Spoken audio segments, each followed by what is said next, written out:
And we found that birds that received resistant starches in their diet did well.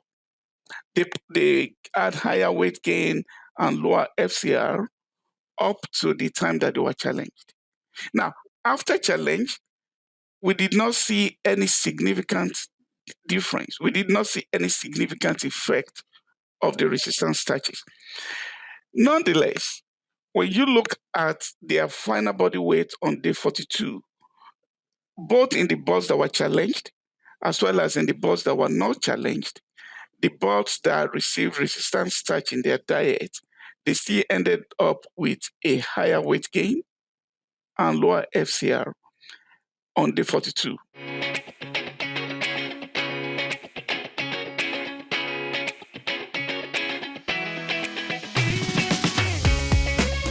Welcome to another episode of the Poultry Nutrition Blackbelt Podcast. I'm your host today, Dr. Kelly Walmsley, and we are continuing the conversation with Dr. Olukosi. Hey, Dr. Olukosi. Hello, thank you very much. I appreciate the opportunity to continue the conversation. Such an interesting area that you've been working on in this resistant starch and trying to take a practical approach, but to try to be able to see how you can implement this into the poultry industry, and it's kind of walking before running, right? Absolutely. Yeah. Thank you for the opportunity. And so maybe and it's thinking about maybe long-term health of some of like a longer living animal too, or bird, that maybe the application could be too, that could be more economical, or just depending on the market, right? And, we look into this a little bit because we understand that you cannot just be adding resistant starches from the beginning. I mean, you need a sufficient nutrient for the animals to perform. And consequently, we've had a study where we looked at feeding resistant starches for different lengths of time. Either you feed them for 21 days or for 14 days or for 7 days. What effect that has on gut health? Gut health metrics that we looked at. Right. And so what did you find from that? Essentially that there is no difference. At the end of the day, that's what the result tells us. Because it's not like, now I have to say that first of all, this is a short duration experiment. It's only 21 days. We don't know what it will be like if the experiment is 42 days. But up to 21 days, we found that as far as the gut health metrics that we looked at are concerned, it does not matter whether you feed it only for 7 days or 14 or 21 days.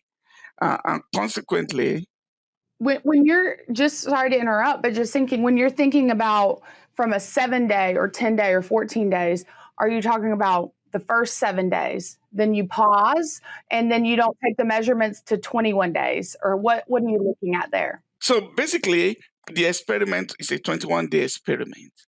And what we did was either we had a set of animals that we fed resistant starch diets, either 5% or 10% or 3.5. No, it's 3.5, 2.5, or 5%. So those three diets, we fed them for the entire 21 days. Now, we have another group that we fed a common diet up to day 7. And then on day 7, we transitioned them to a diet that contains resistant starch. And consequently, by day 21, they will have consumed a diet with resistant starch for 14 days. And we had a third group that we only transitioned them to diet with resistant starch on day 14, so that by day 21, they have consumed the diet for 7 days. So they were all euthanized at the same time on day 21. But then they've either received the diet for 21, 14, or 7 days. So then that's really interesting, because then I guess that shows that effect is happening quickly, right? At least under those conditions and what you're looking at. But then, so maybe do you also then think there could be implications? Do you look at, from a health standpoint, like challenging birds, and then looking at what how quickly the gut may modulate, and then you get a benefit there? Or have you looked at that yet, or anyone else? Actually, we did. We had a 42-day study where we challenged the boards on day 14, and we continue to monitor the boards throughout the experiment up to day 42. And one of the things that we do in our challenge model is that we kind of segment the taking of data to different stages of the animal response to challenge. So either at the pre-patent or the acute, the recovery, as well as the compensatory growth phases. Now, it's very interesting that in that experiment, we saw that the birds that receive resistant starch diet, and we had 4 diets, one without resistant starch, and 3 with either 2 or 5% of raw potato starch, and 1 with just 1 level of high amylose cornstarch. And we found that birds that receive resistant starches in their diet did well. They had higher weight gain and lower FCR up to the time that they were challenged. Now, after challenge, we did not see any significant difference. We did not see any significant effect of the resistant starches. Nonetheless, when you look at their final body weight on day 42, both in the birds that were challenged as well as in the birds that were not challenged, the birds that received resistant starch in their diet, they still ended up with a higher weight gain and lower FCR on day 42, although they were not statistically significant. So what that tells us is that the benefit that the birds derived from early age continued with them up to day 42. Now, challenge might have muted how much they could have done, but the benefits of having a higher weight at the beginning stuck with them until the very end of the experiment. That's interesting.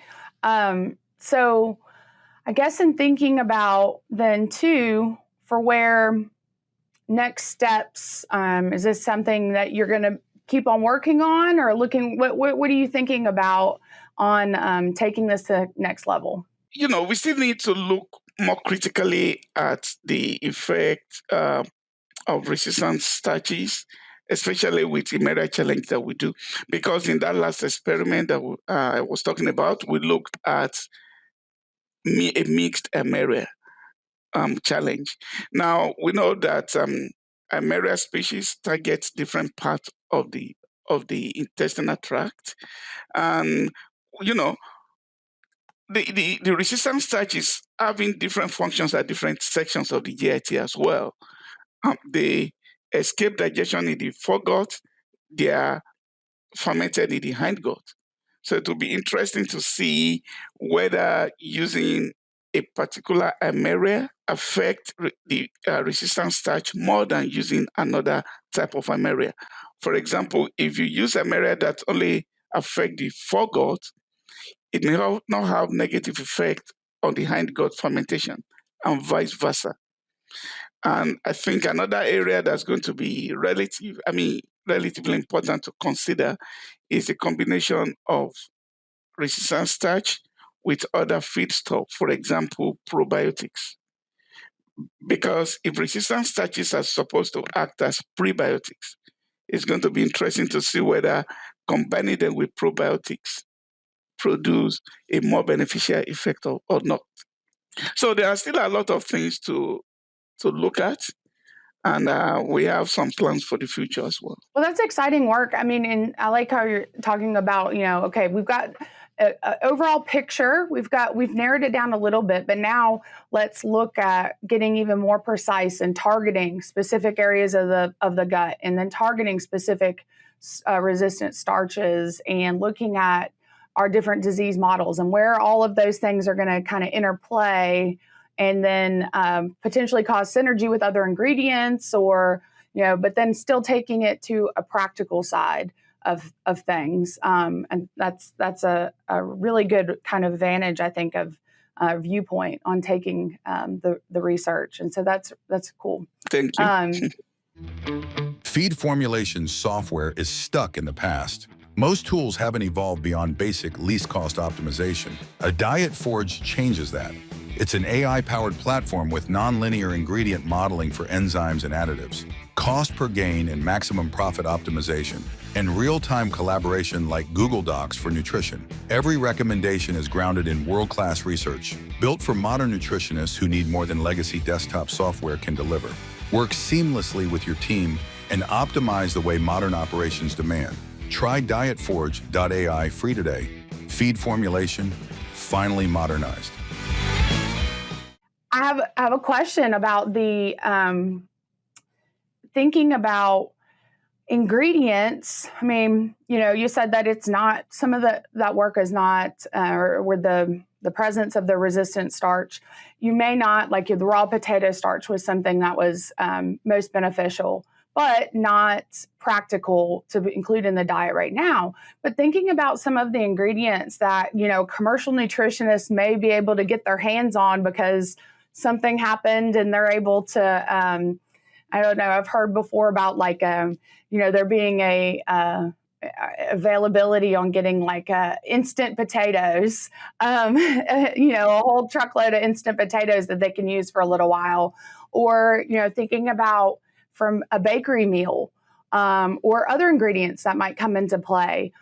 Is there something that, a nutritionist should be looking at, thinking about from an analysis standpoint, or maybe kind of capitalizing upon some of those ingredients that maybe they might get an additional benefit from that they may not have been considering previously? Talking about the unripe banana, not the ripe one. Right, the unripe banana, yeah. The very green bananas. The green bananas, thank you. So currently, though, they are very, very expensive.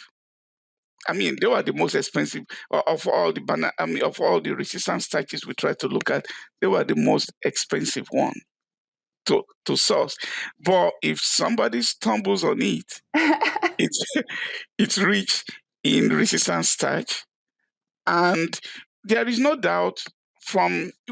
We've been able to do about 4 different experiments using using resistant starches. And consistently, we know that they do have effect on, when we've looked at oligosaccharide profile, we did see some, what we can consider beneficial effect. When we've looked at the soluble protein in the sicker, we've seen reduction as a result of using resistant starches. When we look at the sicker microbial metabolite, the short-chain fatty acid and the branch-chain fatty acids, we've seen effect that suggests that there are positive benefits. So these studies give us confidence that they do have gut health benefit effect. Are we able to use them practically in poultry diet is a whole different, a whole different topic. And it's going to be because we are talking about the cost.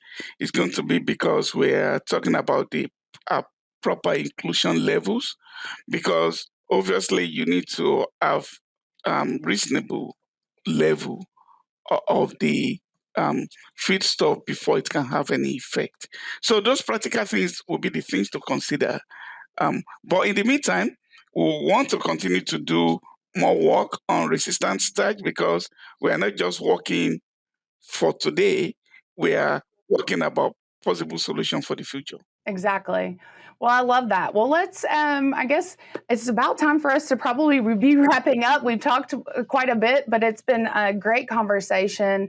And I think that we have all the information from some of your publications that you've done in this area that will be linked in. And then, of course, your LinkedIn profile and a little bit of a bio. So Dr. Olukosi, thank you so much for your time today. And it's been a pleasure to, just chat and catch up a little bit more. Thank you very much for the opportunity to discuss a little bit of what we do. I appreciate the time. Thank you very much. Well, that concludes us for another episode of the Poultry Nutrition Blackbelt Podcast. Join us next time. Thanks. Bye. Thank you.